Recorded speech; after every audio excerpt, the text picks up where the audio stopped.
오늘은요, 결과가 아닌 목적을 볼 때 불행은 행복이 된다. 결과가 아닌 목적을 볼 때 불행은 행복이 된다 라는 제목으로 하나님 말씀을 증거하도록 하겠습니다.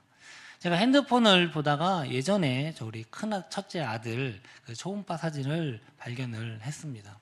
갑자기 이제 그때 추억이 떠오르더라고요. 그때 이제 처음 저희도 애를 가졌고, 또 그때 특히 우리 장인 장모님도 첫 손주라 막 코가 막 아빠 닮았네, 막 잘생겼네, 막 그러는 거예요. 근데 제가 볼 때 이 초음파 사진 잘생겼습니까? 별로 그렇게 잘 생기지 못했거든요. 아직 얼굴도 다 완전히 형성되지 않았는데, 그런데 막 잘생겼다고 하고 막 그러니까 뭐 저는 기분이 이렇게 좋지만 않았어요. 내가 이렇게 못생겼나? 근데 지금은 뭐 저보다 더 막 잘생겼다 이런 얘기도 하시긴 하는데, 그러면서 막 기대하고, 뭐 아직 태어나려면 한참 멀었는데도 막 뭐 장인 장모님은 뭐 옷을 사네, 장난감을 사네, 막 그러면서 엄청 기뻐하셨던 그런 기억이 납니다. 그러나 이 땅의 모든 아이가 이렇게 축복 속에서 태어나면 참 좋겠는데, 모든 아이가 그런 것 같지는 않습니다. 작년 한 11월 달쯤에 한 기사를 제가 봤는데 좀 안타까운 기사였어요. 의정부의 한 지하 상가에서 갓 태어난 아기가 가방에 담겨서 버려진 채 발견된 사건이었습니다. 탯줄도 떼지 않은 그러니까 피덩이죠. 근데 그가 사실 엄마 품에 있어야 되는데 차가운 화장실 그 바닥 가방 속에서 울고 있었던 것입니다. 다행히 지나가던 시민이 그 울음소리를 듣고 발견해서 목숨은 건졌다고 합니다. 그러나 조금만 늦어도 그 아이는요, 거기서 그냥 그 차가운 그 화장실 바닥에서 얼어 죽게 된 것 아니겠습니까? 태어나는 그 순간 가장 행복하고 복된 순간이어야 되는데, 그 부모로부터 버림받은 그 아이 다 보면 참 기구하다, 어떻게 이런 불쌍한 일들이 있을까, 이런 생각이 참 들었습니다. 나중에 그 엄마가 이제 잡혔다고 하더라고요. 뭐 베트남 사람이라고 이야기하는 거 제가 기억이 나는데, 앞으로 더 슬픈 거는 그 아이가 앞으로 어떻게 살아가야 되는가.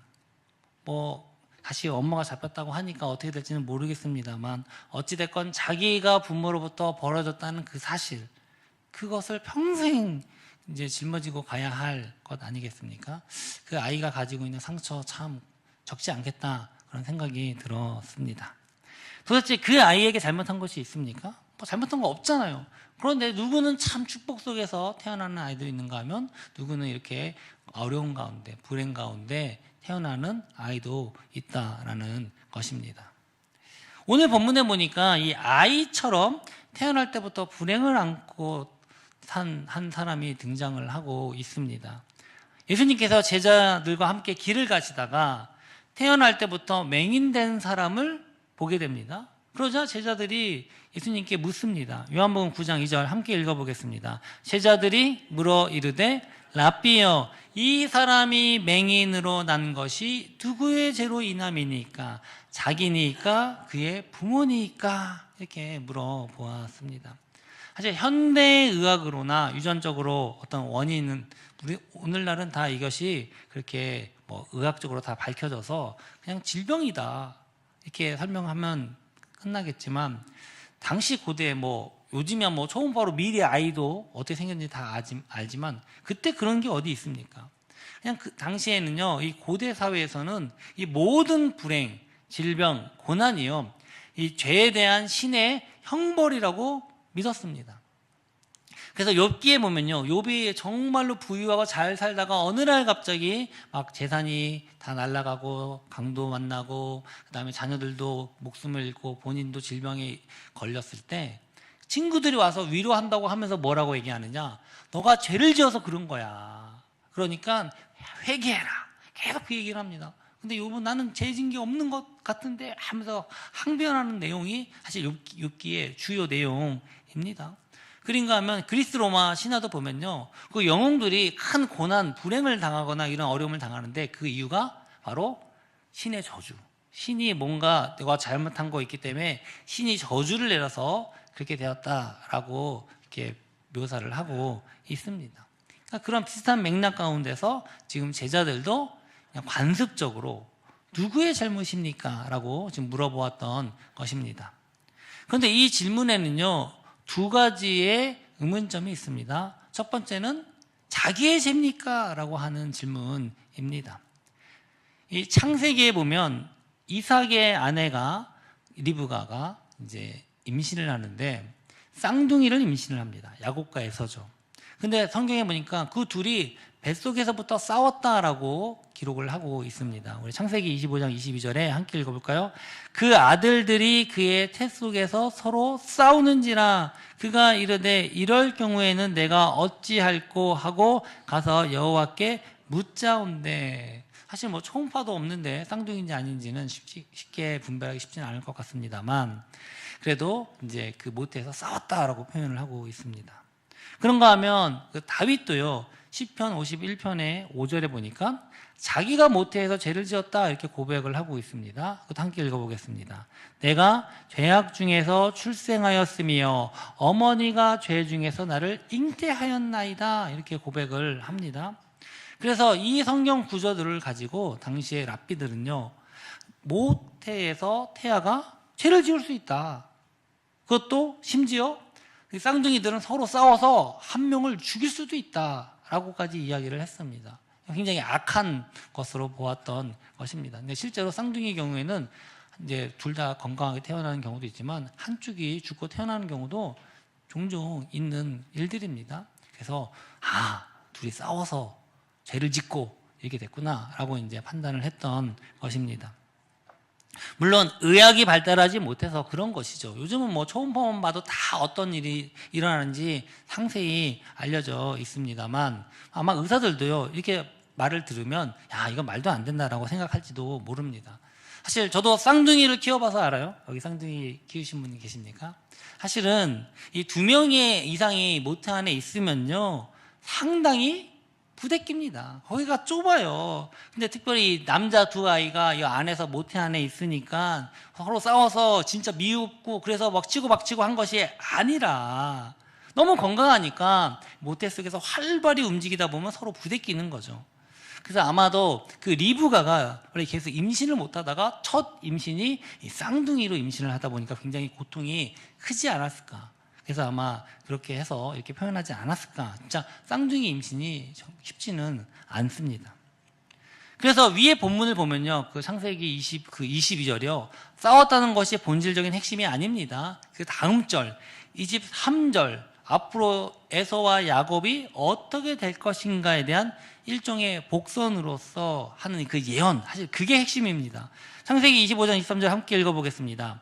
여호와께서 그에게 이르시되 두 국민이 내 태중에 있구나. 두 민족이 내 복중에서부터 나누리이다. 이 족속이 저 족속보다 강하겠고 큰 자가 어린 자를 섬기리라 하셨더라. 이게 핵심이에요. 그렇기 때문에 일종의 복선으로서 이제 싸웠다는 표현을 하고 있지만 앞으로 이스라엘 백성과 에돔 족속, 에서와 야곱으로 나누게 될 것이라고 하는 것을 예언적으로 보여주고 있는 하나의 에피소드입니다. 다윗의 고백도 마찬가지입니다. 시편 51편은요, 이 다윗이 밧세바와 간음을 한 후에 은밀하게 숨겼는데 나단 선지자가 와서 이 다윗을 꾸짖습니다. 그것이 자기 죄가 드러나게 됐을 때요, 다윗이 너무나도 애통해 합니다. 회개합니다. 그러면서 내가 얼마나 죄악인지, 죄인인지, 내 안에 얼마나 죄악이 많은지를 시적으로 고백한 내용이 그 시편 51절입니다. 그러면서 하나님께 용서를 구하는 시입니다. 그래서 실제로 그가 정말로 어머니가 임신 중에 죄를 지었다라는 거나 실제로 또 다윗이 엄마 뱃속에서 죄를 지었다, 사실은 다윗이 기억할 리가 없지 않습니까? 이건요, 인간의 죄책이 그만큼 전방위적이고 뼛속 깊이 있다는, 자신의 죄악이 이렇게 근원적으로 있다는 것을 시적으로 표현한 것입니다. 물론 여러분이 오해는 하지 마십시오. 우리 기독교 안에 원죄라고 하는 그런 교리가 있습니다. 그것이 잘못됐다는 말은 아닙니다. 단 피에 의한 원죄의 유전, 즉 어머니 아버지의 혈통으로서 죄가 유전됐다라고 하는 부분은 오늘날 대부분의 신학에서는 이것은 좀 오해다라고 이야기를 합니다. 그 대신에 원죄라는 말 대신보다는 죄의 본성이라는 말을 많이 사용하고 있습니다. 죄의 본성은요, 원래 하나님과의 관계에서 벗어날 때 인간이 가지는 필연적인 본성이에요. 원래 하나님께서는 사람에게만 주신 큰 은혜가 있습니다. 그것은 무엇이냐면 바로 자유의지라고 하는 거예요. 로버트처럼 무조건 하나님을 따르게 맹종하게 만든 것이 아니라 스스로 선택할 수 있는 그런 의지를 주셨어요. 그게 자유의지예요. 그것이 하나님의 관계성 안에 있을 때는요, 너무나도 우리를 사랑하고 너무나도 우리를 위한 그러한 은혜입니다. 그런데 이것이 관계성이 깨지면서 어떻게 됩니까? 자유의지가 부패하게 되고, 그러면서 선한 것이 아니라 악한 것을 선택하게 되는 그런 본성으로 그것이 이제 부패하게 되는 것입니다. 그게 죄의 본성입니다. 그래서 뭐 지금은 시간이 없어서 길게 설명을 못 하겠습니다만 나중에 기회가 되면 좀 자세히 할 때가 있을 것 같습니다. 그래서 그 본인의 죄인가에 대해서는 성경에 대한 오해가 있다라고 말씀을 드리고 싶고요. 두 번째, 그러면 선천적인 장애가 부모의 죄 때문인가? 부모의 죄 때문에 그 아들이 그 죄값을 받는 것인가? 사실 부모의 죄로 자녀가 형벌을 받게 되는 건요, 과거에는 이제 당연히 여기던 시절도 있었습니다. 그걸 우리가 연좌죄라고 부르기도 합니다. 신명기 5장 9절에 보니까 함께 읽어보겠습니다. 그것들에게 절하지 말며 그것들을 섬기지 말라. 나 내 하나님 여호와는 질투하는 하나님인즉 나를 미워하는 자의 죄를 갚되 아버지로부터 아들에게로 3, 4대까지 이르게 하거니와, 이렇게 말씀합니다. 그러니까 우상 숭배하지 말라고 하면서 그에 대해서 말씀을 하고 계시는 것입니다. 그래서 이 십계명의 말씀을 문자 그대로 적용하면요, 야, 이거 하나님께서 부모가 지은 죄로 인해서 그 죄값을 자녀에게 3, 4대까지, 자녀는 아무런 죄도 없는데 그 3, 4대까지 죄값을 치르게 하시는 건가? 이렇게 생각을 들 수도 있을 것 같습니다. 그러나 이것은 오해입니다. 또 진짜는요, 그 다음에 나와요. 야고보서의 이야기처럼 그 다음에 나옵니다. 신명기 5장 10절에 보면 함께 읽어보겠습니다. 나를 사랑하고 내 계명을 지키는 자에게는 1000대까지 은혜를 베푸느니라. 아멘. 여러분, 3, 4대와 1000대 비교가 됩니까? 비교가 안 되죠. 3, 4대의 고난과 1000대의 은혜와 복은 비교가 안 되는 겁니다. 즉 하나님의 무한한 사랑을 강조하기 위해서 지금 표현을 하고 있는 것입니다. 그래서 역대하 25장에 보면요, 남유다의 아마샤라고 하는 왕이 나와요. 근데 그는요, 참 좀 기구한데 신하들이 반란을 일으켜서 그의 아버지 요아스 왕이 죽임을 당해요. 그리고 그 배신한 신하들에 의해서 왕으로 옹립된 사람이 이 남유다의 아마샤라고 하는 왕입니다. 그 원수에 의해서 왕이 된 거예요. 그러니까 아직은 어린 나이에 왕이 됩니다. 그러니까 힘이 없어서 자기가 누르고 있다가 힘을 키우고 나서 그제서야 그 아버지를 죽인, 그 자기를 왕으로 세웠지만 그 아버지를 죽인 자들을 이제 반역죄로서 죄값을 치르며 사형을 처하게 됩니다. 그런데 그 자녀들은 원래 옛날에 반역죄면 뭐합니까? 뭐 3대를 멸한다, 뭐 이런 말 있지 않습니까? 진짜 그랬거든요. 후환이 있기 때문에. 그러나 그는 그 율법에 따라서 그 자녀들은 이제 처벌하지 않았다라고 기록을 하고 있습니다. 역대하 25장 4절 함께 읽어보겠습니다. 그들의 자녀들은 죽이지 아니하였으니 이는 모세의 율법책에 기록된 대로 함이라. 곧 여호와께서 명령하여 이르시기를 자녀로 말미암아 아버지를 죽이지 말 것이요 아버지로 말미암아 자녀를 죽이지 말 것이라. 오직 각 사람은 자기의 죄로 말미암아 죽을 것이니라 하셨더라. 아멘. 이게 원래 성경이 이야기하고 있는 겁니다. 연좌죄는요, 성경에 그렇게 이야기를 하고 있지 않는다라는 것입니다. 부모가 죄를 지어도요, 그 자녀가 회개하고 돌이키면요, 반드시 하나님께서 용서하시고 회복시켜 주십니다. 하지만 부모가 죄를 지어서 하나님께 징계를 받고 심판을 받는데도 그 자녀 역시 깨닫지 못하고 그 죄를 답습하는 경우가 있어요. 그렇게 되면 계속 그 징계 안에서 그 고난과 괴로움이 계속 남는 경우가 참으로 많습니다. 근데 그걸 얘기하는 거예요. 그런데 그럼에도 불구하고 하나님께서는 3, 4대에 멈추게 하겠다라는 것입니다. 이거는 오히려 하나님의 은혜인 줄 믿습니다. 단 고난은 올 수 있을 것 같아요. 부모의 죄로 인한 결과, 사실은 부모님이 잘 살 때 그 자녀가 누리지 않습니까? 근데 또 뭐 부도가 나서 어려움이 당하면 그 자녀도 당하게 되는 고난이 있을 수 있기는 합니다. 그러나 사랑하는 성도 여러분, 그러한 고난도요, 하나님께 부르짖으면 반드시 하나님께서는 응답하신다라는 것입니다. 어찌되었건 이러한 오해 속에서 이 맹인은요, 평생 사람들로부터 야, 저 부모의 죄 때문에 저렇게 됐나? 아니면 자기의 죄 때문에 저렇게 됐나? 라고 계속 그런 이야기를 들어왔다라는 것입니다. 야, 나는 저주받은 인생인가? 내 죄 때문인가? 내가 태중에 뭘 죄를 졌지? 혹은 우리 부모님이 무슨 죄를 졌길래 내가 이렇게 고난당하나? 왜 이렇게 맹인으로 태어났나? 아마 그는 지금까지는 그렇게 살아오지 않았을까 생각이 됩니다.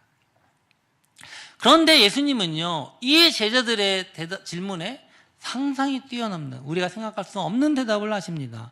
요한복음 9장 3절 우리 함께 읽어보도록 하겠습니다. 예수께서 대답하시되 이 사람이나 그 부모의 죄로 인한 것이 아니라 그에게서 하나님이 하시는 일을 나타내고자 하심이라. 아멘. 누구의 죄도 아니라는 겁니다. 바로 하나님께서 하신 일을 나타내고자 하심이라. 여러분, 이게 얼마나 황당한 말입니까? 저는 이 말씀 들을 때 좀 오해를 했었습니다. 아니, 그러면 하나님이 자기 능력 보여주려고 멀쩡한 사람을, 아무 죄가 없는 사람을 맹인으로 만들었단 말인가? 불행하게 만들었단 말인가? 또 이러한 의문이 저에게 들었습니다. 야, 그러면 하나님 너무 잔인하신 분 아닌가? 이 맹인된 사람 무슨 죄가 있길래 하나님이 우리를 어떤 자기를 나타내는 장기말처럼 사용하는 그런 하나님이신가? 라는 생각이 제가 들기도 했습니다. 그러나 이 말씀을 잘 보면요, 원인에 대한 이야기가 아니에요. 목적에 대한 말씀입니다. 즉 하나님이 고난을 주셨다는 그 뜻이 아니에요. 고난은요, 비록 알 수 없는 이유로 우리가 도저히 이해할 수 없는 그런 여러 가지 일들이요 참 벌어집니다. 그런 세상의 비극으로 맹인이 되었지만 하나님은 그러한 불행조차 들어 쓰셔서 결국은 하나님의 영광을 드러내시는 선한 도구로 사용하신다라는 뜻입니다. 제자들은요, 이 과거의 원인, 누구 때문인가라고 물었어요. 원인을 물었습니다. 그러나 예수님은 원인을 얘기하고 있는 것이 아니라 미래에 대한 소망, 하나님께서 하실 일들, 그 목적을 보고 말씀하고 계신다라는 것입니다. 우리가 흔히 인생이 꼬이면 그런 얘기하죠. 누구 탓을 합니다. 왜냐면요, 원인을 알 수 없으면 이것이 더 사람들이 더 이것을 견디기 힘들어하기 때문에 그래요. 누군가 탓을 돌려야 마음이 편해지는 그런 마음이 있습니다. 그래서 잘 되면 누구 탓이요? 내 탓. 안 되면 조상 탓. 우리 일반적인 속담도 그런 말이 있습니다. 제가 대학 시절에 저랑 친한 후배가 한 명 있었어요. 근데 어느 날 갑자기 아버님이 돌아가셨다고 학교 중에 이제 장례를 치르러 간 겁니다. 그래서 저도 이제 친한 친구였기 때문에 그 장례식에 참여를 했습니다. 근데 그 장례식장에서 그 후배가 저를 붙잡고 울면서 이런 말을 했어요. 형, 정말 우리 아버지는 정말 착하게 사셨고 하나님도 잘 믿었습니다. 성실하게 사셨어요. 그런데 왜 우리 가족에게 이런 불행을 주십니까? 그러니까 사연을 들어봤더니 그 원래는 잘 이렇게 사업을 하셔가지고 잘 살았대요. 잘 살았는데 사업이 이제 믿는 사람이 이제 부도를 내고 도망을 간 거예요. 자기 돈을 이제 해가지고. 그래서 결국은 사업이 실패한 거죠. 부도가 났으니까. 그래서 이제 빚 갚느라고 이제 택시를 했다고 합니다. 택시 운전하시는데 너무 피곤해서 무리하셔서 졸음 운전하다가 이제 교통사고를 내신 거예요. 그래서 본인이 돌아가신 겁니다. 그래서 거의 이제 졸음 운전해서 이제 어떤 보상도 받지 못하고 이제 그런 어려움에 처하면서 그 후배가 막 우는 걸 제가 보았습니다. 왜 우리는 하나님도 잘 믿었는데 이런 어려움을 주시나? 제가 거기에 대해서는 아무런 말도 대답을 하지 못했습니다. 그러나 사실은 우리가 살펴보면 사실 우리도 불행이 닥칠 수 있습니다. 우리도 불행이 닥치면요, 하나님 잘 믿다가도 왜 하나님께서 우리에게 이런 어려움을 주십니까? 원망할 때가 있습니다. 그러나 사랑하는 성도 여러분, 하나님은요 결코 우리의 불행을 즐기시는 분이 아니에요. 그리스 로마 시내 보면요, 이제 뭐 헤라클레스 이런 사람 일부러 재앙을 주죠. 얼마나 잘하나 보자. 그 손 딱 뒤에서 구경하고 있습니다. 잘하네. 못하네. 쟤는 탈락. 그러나 우리 하나님은요 결코 그런 분이 아니십니다. 우리의 불행을 즐기시는 분이 아니에요. 잘하나 안 하나 한번 테스트해보자. 그런 분이 아니라는 겁니다. 하나님은요 재앙이 아니라 평안을 주시기 원하시는 분이십니다. 예레미야 29장 11절 우리 함께 읽어보겠습니다. 여호와의 말씀이니라. 너희를 향한 나의 생각을 내가 아나니 평안이요 재앙이 아니니라. 너희에게 미래와 희망을 주는 것이니라. 우리 하나님은요 평안이에요. 재앙이 아니라는 겁니다. 우리는 왜 하나님 나에게 이런 재앙을 주십니까? 라고 얘기하지만 하나님은요 재앙을 주시는 분이 아니세요. 평안을 주시고요 우리의 미래에 희망을 주시기를 원하시는 분이십니다. 그러면 이 땅에 왜 고난이 있습니까? 이건요 근본적으로는 인간의 죄와 타락 때문입니다. 우리가 에덴 동산에서 고통이 없고 죽음 없는 그런 환경으로 사람을 지으시고 놓으셨습니다. 그러나 죄가 들어왔어요. 스스로 하나님을 떠난 겁니다. 그리고 나서 여러 가지 이 세상의 어려움, 질병과 고난과 고통 여러 가지가 우리 삶에 들어왔습니다. 그리고 나서 또 우리는 또 이것을 아담 때문이야 라고 우리가 이렇게 핑계를 할 때가 많이 있지 않습니까? 우리 아이들이 꼭 물어봐요. 아니 왜 아담 때문에 우리가 이렇게 고통당합니까? 라고 제가 질문을 몇 번 받았습니다. 그러나 아까 말씀드린 것처럼 우리가 이 모든 고난의 원인은 근본적인 인간 우리의 죄성의 안에 있습니다. 그러나 그것 자체만으로도 오히려 하나님께서 우리에게 그 은혜를 주시기 위한 또 하나의 도구로 사용하고 계십니다. 그러나 중요한 건요 우리가 믿는 자들 이런 고난 가운데 주님을 만나고 또 은혜를 체험하고 회복의 역사도 우리가 경험을 하지만 그럼에도 불구하고 이 고난은 예수님을 믿는 자들에게도 예외 없이 온다는 사실입니다. 한국교회에 큰 족적을 남기신 분들이 계신데 제가 신학교 다닐 때 유명했던 분이 계세요. 바로 사랑의 교회 옥하는 목사님, 그다음에 온누리교회 하용주 목사님. 이제 그분들이 굉장히 큰 역할을 하셨는데 공교롭게도 비슷한 시기에 제가 신학교를 다닐 때 두 분이 돌아가셨어요. 근데 암으로 돌아가셨거든요. 근데 그때는 제가 젊어서 그냥 나이가 드셔서 암으로 돌아가셨구나 했더니 그분이 다 돌아가신 나이가요 60대예요. 별로 안 놀라시나요? 젊은 거 아닙니까? 지금으로 생각하면 60대 한창 청춘 아닙니까? 근데 그때 그분들이 돌아가셨어요. 거룩하게 살아도 하나님을 위해 살아도 육체의 질병은요 찾아올 수 있습니다. 그러나 세상 사람들과 성도가 믿는 자와는 분명히 차이점이 하나 있어요. 그건 고난이 오느냐 안 오느냐가 아닙니다. 바로 그 고난을 통해서 무엇을 버느냐입니다. 예수님은요 그 맹인에게 다음과 같이 명령을 하십니다. 요한복음 9장 7절에 보면 이르시되 실로암 못에 가서 씻으라 하시니 실로암은 번역하면 보냄을 받았다는 뜻이라. 이에 가서 씻고 밝은 눈으로 왔더라. 아멘. 예수님께서 그 눈을 고쳐주신 것입니다. 아마 이 맹인의 평생 소원은 뭡니까? 내가 정말 이 육신의 눈 날 때부터 맹인 되었기 때문에 내가 근데 아마 그는 그거 생각도 못했을 거예요. 날 때부터 맹인 된 거는 눈 떴다는 건 상상할 수 없었기 때문에 그냥 내 인생. 그러나 그것을 주님께서 하셨다는 것입니다. 그러나 이것이 끝이 아닙니다. 진짜 하나님이 하실 일들은요 이제부터 시작이에요. 그 맹인이 예수님을 바로 믿는 것입니다. 이전에 몇 번 말씀드렸지만 고침받는다고 혹은 기적을 체험한다고 은혜를 받는다고 다 믿고 구원받는 것은 아니라고 몇 번 말씀을 드렸습니다. 이 소문이 퍼지자 바리새인들은요 그 고침받은 사람을 끌고 갑니다. 왜냐? 예수님의 이 모든 것을 시기하고 질투하는 사람들이요 그날이 하필이면 안식일이었어요.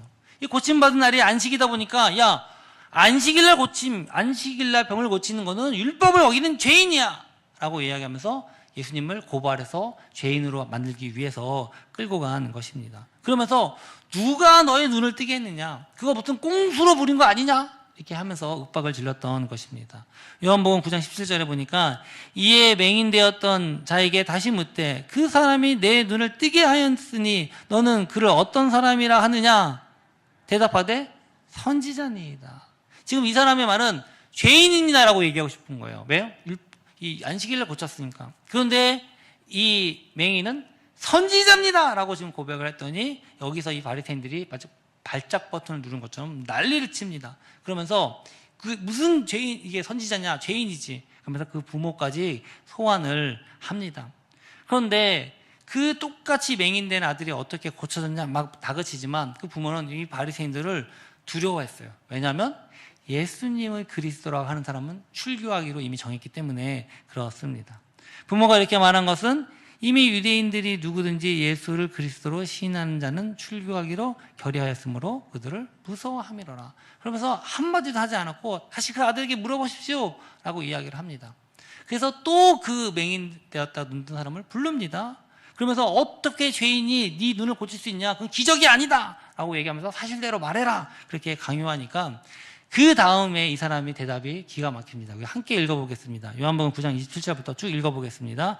대답하되 내가 이미 일렀으되 듣지 아니하고 어찌하여 다시 듣고자 하나이까? 당신들도 그의 제자가 되려 하나이까?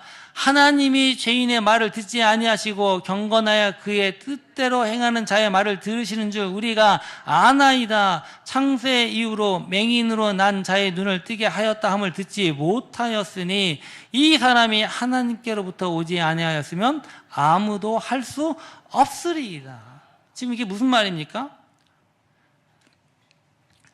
아니 날 때부터 맹인된 자가 눈을 떴는데 이것이 어떻게 하나님께로부터 나지 않고서 이게 어떻게 가능합니까? 라고 지금 예수님을 대변해서 항변하고 있는 거예요. 예수님의 병고침은 누가 봐도 하나님의 역사인데 지금 인정하지 않고 있는 이 바리새인들 향해서 지금 누가요? 이 맹인 아무것도 할 수 없고 배우지도 못한 이 학식이 짧은 사람이 지금 이 사람을 이 바리새인들을 성경 박사들을 가르치고 있는 겁니다. 거기 한 소리를 듣고 있는 겁니다. 정말 이 맹인은요 육신의 눈이 아니라 영적인 눈도 뜨여진 줄 믿습니다. 결국은 그 바리새인들이 이렇게 이제 화를 내면서 쫓아냅니다. 요한복음 9장 34절에 보니까 그들이 대답하여 이르되 네가 온전히 죄 가운데 나서 우리를 가르치느냐 하고 이에 쫓아내 보내니라. 아멘. 그래서 이것이 성경 보면 내 출교시켰다, 유대교에서 쫓아냈다, 이제 그렇게 이야기를 많이 합니다. 그러자 그 이야기를 들은, 결국 예수님 때문에 고난당한 거죠. 그 이야기를 들은 예수님이 다시 그를 찾아와서 물으십니다. 35절에 보니까 예수께서 그들이 그 사람을 쫓아냈다 하는 말을 들으셨더니 그를 만나사 이르시되 내가 인자를 믿느냐? 그때 고백합니다. 38절에 이르되 주여 내가 믿나이다 하고 절하는지라. 아멘. 그 사람은 고난과 핍박 속에서 예수님을 만났고 눈이 띄어졌고 또한 예수님을 믿고 구원을 받았습니다. 할렐루야. 그의 육체적인 불행은요 결국 예수님을 만나는 가장 큰 축복의 통로가 되었던 것입니다. 이게 바로 사람을 통해 나타나신 하나님께서 하시는 일들입니다. 우리가 지난번 다니엘 기도회 때요 간증자로 섰던 여러분들 아마 보신 분들은 기억하실지 모르겠습니다. 양정숙 권사님과 김세진 청년이 나왔는데요. 그 김세진 청년은 로봇 다리 수영 선수로 유명한 사람입니다. 원래 태어날 때부터 두 다리가 없었고 손가락도 한쪽 손이 3개밖에 없는, 손가락이 3개밖에 없는 중증 장애를 이제 가지고 태어났습니다. 근데 그 친부모는요 장애를 가진 아이를 감당할 수 없어서 이제 그를 버린 거예요. 시설에 맡긴 거예요. 결국은 선천적인 장애와 또한 부모를 버림받는 이 두 불행을요 동시에 당한 것입니다. 하지만 그 양정숙 권사님은 양자로 삼았는데 입양했는데 달랐습니다. 그 아이가 당한 불행을 보지 않고 하나님의 계획하심을 보셨어요. 또한 그래서 그 아들을 자기 아들로 입양한 겁니다. 그의 간증을 보면 이해가 안 될 수도 있어요. 근데 그 아이를 볼 때 너무 예뻤다는 거예요. 너무 귀하게 보였다는 거예요. 그래서 내가 이 아이를 입양해야겠다. 다리가 없고 한쪽 손가락도 이제 3개밖에 없는데. 그래서 결국 그거 반대하는 남편하고 헤어지면서까지 입양을 했다라고 간증을 합니다. 그래서 이 정성 어린 양정순 권사님의 보살핌 속에서 정말 건강하게 잘 자라났어요. 그리고 수영 선수가 됩니다. 굉장히 피나는 노력을 했겠죠. 그리고 장애인 아시안 게임에서 메달리스트가 됩니다. 그리고 거기서 멈추지 않고요. 비장애인 선수들과 겨루는 올림픽 국가대표 선발전에까지 나가게 된 거예요. 그러니까 당당하게 이 장애가 더 이상 장애가 아니라고 생각을 했던 것입니다. 물론 아쉽게도 최고 결정 가서 선발되지는 못했어요. 그러나 대등하게 싸웠다라고 그 신문에도 보면 나와 있습니다. 그래서 그는요 이렇게 간증을 하더라고요. 사람들은 내 다리를 보며 불행하다고 했지만 나는 하나님 안에서 나는 걸작범위가 하나님이 나를 지으신 자다라는 것을 알았다라고 그렇게 고백을 하는 걸 보았습니다. 그의 없는 다리는요 불행의 상징이 아니라는 거예요. 바로 하나님의 위대하심을 나타내는 도구가 된 것입니다. 불행이 복으로 바뀐 것입니다. 오늘 본문이 말하는 건요 그에게서 하나님이 하시는 일을 나타내고자 하심이라. 이게 뭡니까? 사랑하는 성도 여러분, 결과가 아닌 목적을 볼 때요 불행은 복이 됩니다. 하나님의 선하신 목적을 우리가 보고 그것을 이룰 때요 반드시 놀라운 역사와 함께 하나님의 영광이 드러나면서 거기에 구원의 역사가 일어나게 된다라는 것입니다. 사랑하는 성도 여러분, 이제 말씀을 맺으려고 합니다.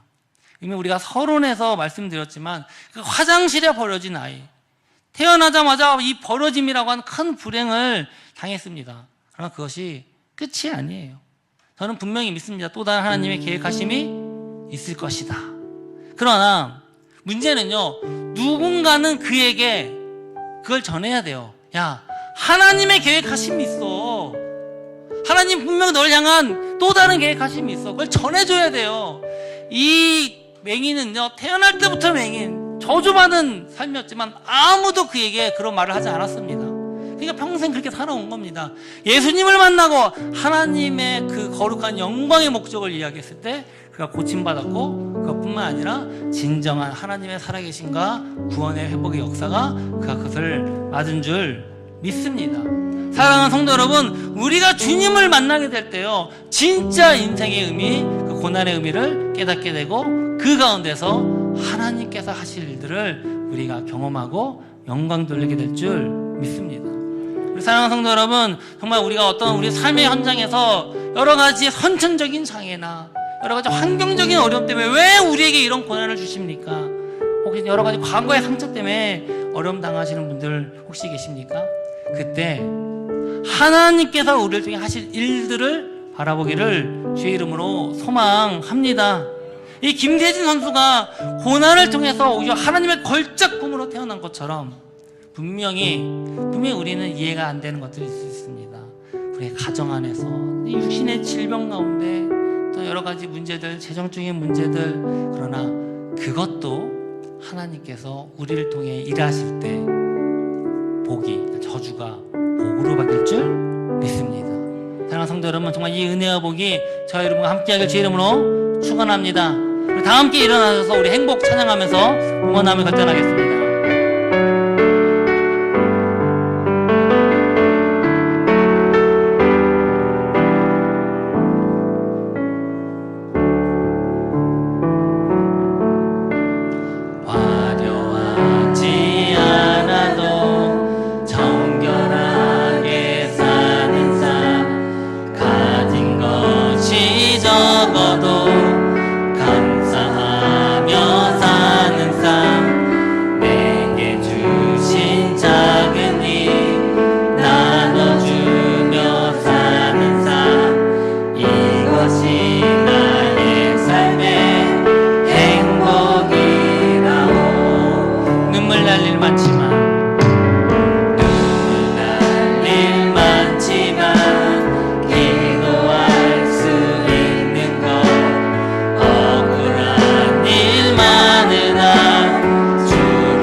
하나님의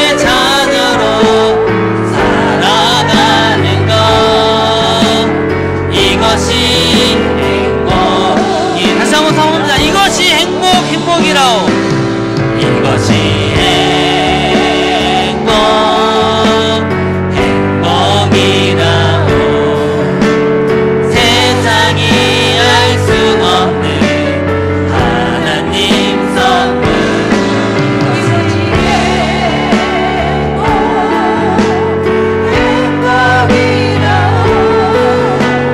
하나님의 자녀로 살아가는 것, 이것이 행복이라오. 이 시간 우리 함께 기도하며 나갔으면 좋겠습니다. 정말 우리의 삶 가운데도 이런 어떤 선천적인 장애나 우리가 이해할 수 없는 어떤 불행이나 괴로움과 고난이 찾아올 때 왜 나만 이렇게 힘든가? 왜 내가 무엇 때문에 이렇게 고난당하나? 때로는 그런 원인을 따지며 과거에 머물지 않기를 주의로 소망합니다. 그 대신에 그 고난의 자리에서 우리 주님을 바라보며 우리 주님께서 하신 일들, 그 목적을 바라보며 나아가기를 소망합니다. 반드시 주님께서 우리의 기도를 들으시고 응답하시고 역사하십니다. 주님, 나의 고난과 이 아픔과 괴로움 가운데 이 모든 것을 주 앞에 맡겨드리오니 주님께서 선한 도구로 사용하여 주시고 오히려 결과가 아니라 하나님께서 선하신 그 목적을 바라보며 우리가 믿음으로 승리케 하여 주시옵소서. 하나님께서 우리의 기도를 들으시고 응답하시고 역사하여 주시고 회복시켜 주시옵소서. 고백하면서 주여 한번 부르고 기도하며 나갑니다. 주여, 할렐루야. 고마우신 아버지 하나님, 오늘도 우리가 주님 앞에 나와서 함께 기도하며 부르짖습니다. 주님, 도저히 우리가 이해할 수 없는 어려움과 고난과 질병과 괴로움들, 수많은 것들이 있지만 아버지 하나님께서 주님의 자녀로 우리를 삼아주셨고 또한 십자가 그 구원의 은혜로 우리를 이 자리에 오게 하셨으니 우리가 그 결과가 아니라 하나님의 선한 목적을 바라보며 그것을 통해 하실 일들을 우리가 바라보며 기도하며 나아가게 하여 주시옵소서. 오늘 우리가 주님 앞에 함께 나와서 주 앞에 부르짖습니다. 기도합니다. 주의 말씀을 듣습니다. 오늘도 인도하시는 그 하나님의 은혜를 우리가 삼아가게 하시고 이 땅 가운데 우리 예수님께서 오셔서 우리를 위해 고난당하시고 죽으신 그 아기 예수님의 탄생을 기쁨으로 온 세상에 전파하기를 소망하오니 오늘 주님께서 함께 하시고 인도하여 주시옵소서. 사랑의 주님, 왜 주님께서 이 땅에 오셨습니까? 그 높고 높은 하늘에서 낮고 낮은 이 땅 가운데 오신 이유, 바로 그것이 우리 주님에게는 고난이요 불행입니다. 그러나 그것도 하나님의 선하신 뜻을 위해서 우리 예수님께서 감당하시고 이 땅에 오시고 우리 때문에 고난당하시고 십자가에 죽으신 그 이유가 바로 하나님의 영광을 나타내며 하나님의 선하신 그 사랑을 나타내시기 위함입니다. 오늘도 우리가 그 예수님이 이 땅에 오신 그 의미를 기억하면서 우리가 결과가 아니라, 불행이 결과가 아니라 선하신 하나님의 목적을 바라보며 예수님께서 하신 일들을 기억하며 우리가 주님과 함께 그 은혜를 누리게 하시고 또한 우리가 함께 하시는 그 은혜를 우리뿐만 아니라 아직도 주님을 알지 못하는 많은 이런 어려움과 불행 가운데 방황하는 영혼들을 주님의 자녀로 삼아주시는 그 십자가의 사랑을 우리가 전하기를 소망합니다. 오늘 주님 함께 나와서 우리가 함께하며 우리에게 주신 그 사명을 감당하기 원하오니 함께 하시고 인도하여 주시옵소서. 주님께서 주신 은혜가 너무나도 감사해 이 시간 예물을 드립니다. 11조, 주정헌금, 감사헌금, 성교헌금, 구제헌금, 기타 모든 건축헌금 드려진 예물의 이름이 아니라 그 마음속에 담겨져 있는 우리의 신앙의 고백이 주 앞에 상달되게 하시고 우리의 기도를 들으시고 응답하시며 오늘도 이 어려운 가운데 있는 주님의 자녀들, 주님께서 우리에게 주신 그 십자가의 사랑과 은혜와 미래를 향한 소망을 가지고 일어나게 회복시켜 주시옵소서. 지금은 우리 주 예수 그리스도의 은혜와 하나님의 사랑과 성령의 교통하심이 결과가 아닌 하나님의 선하신 목적을 믿고 불행을 복으로 바꾸시는 그 하나님의 선하신 그 뜻을 우리가 바라보기로 결단하는 이곳에 예배하는 모든 성도들과 영성으로 참여하는 모든 이들 가운데 지금으로부터 영원히 함께 있을지어다. 아멘.